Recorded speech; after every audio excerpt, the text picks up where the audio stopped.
शिवसेना उद्धव बाळासाहेब ठाकरे पक्षाच्या विरोधामध्ये लाचार सत्तेच्या तुकड्यावर जगणारी भुकेलेली भाडोत्री मंडळी वरचेवर बोलायला तोंड सोडतायत। अक्षरशः जो काही थोडंफार तुकडा मिळाला की यांची बोगसगिरी आणि भोभो करायची जी पद्धत आहे ती पुन्हा एकदा त्यांनी चालू केली।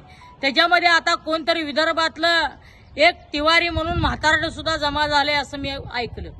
खरं तर ज्येष्ठत्वाचा त्यांचा मान राखून मी त्यांना खऱ्या अर्थानं सन्मानानं बोलू इच्छितो, परंतु जर आमच्या सर्वांचं दैवत असलेल्या मातोश्रीवर आणि उद्धव साहेबांवर आणि आदित्य ठाकरे साहेबांवर जर तुम्ही बोलायला लागला तर खऱ्या अर्थानं तुमच्या वयाची किंवा तुमच्या पदाची किंवा उंचीची तुमच्या कोणतीही पर्वा न करता शिवसैनिक तुम्हाला जशाच तसं तोंडसूक घेऊन तुमची आबरू कुठल्याही ठिकाणच्या वेशीला टांगल्याशिवाय राहणार नाही। मुळात ह्या डांगऱ्या तिवारीने उद्धव साहेब किंवा आदित्य साहेब किंवा पक्षावर बोलण्याची याची अवकातच नाही। ज्या पक्षाने याला हिंदी किंवा इंग्लिश न्यूज चॅनलवर एवढ्या मोठ्या पदावर पोहोचवलं, तिथं पक्षाची बाजू मांडायला पाठवलं, तो माणूस आज जिथं खाल्लं त्याच ताटामध्ये घाण करण्याची प्रवृत्ती दाखवत आहे।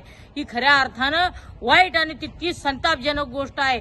अशा डांगऱ्या म्हाताऱ्याचा बुद्ध्यांक तपासला पाहिजे। जो माणूस खऱ्या अर्थानं ज्या पक्षानं मोठं केलं त्या पक्षाशी सुद्धा प्रामाणिक राहत नसेल तर त्या माणसाला माणूस म्हणून जगण्याचा अधिकार सुद्धा नाही।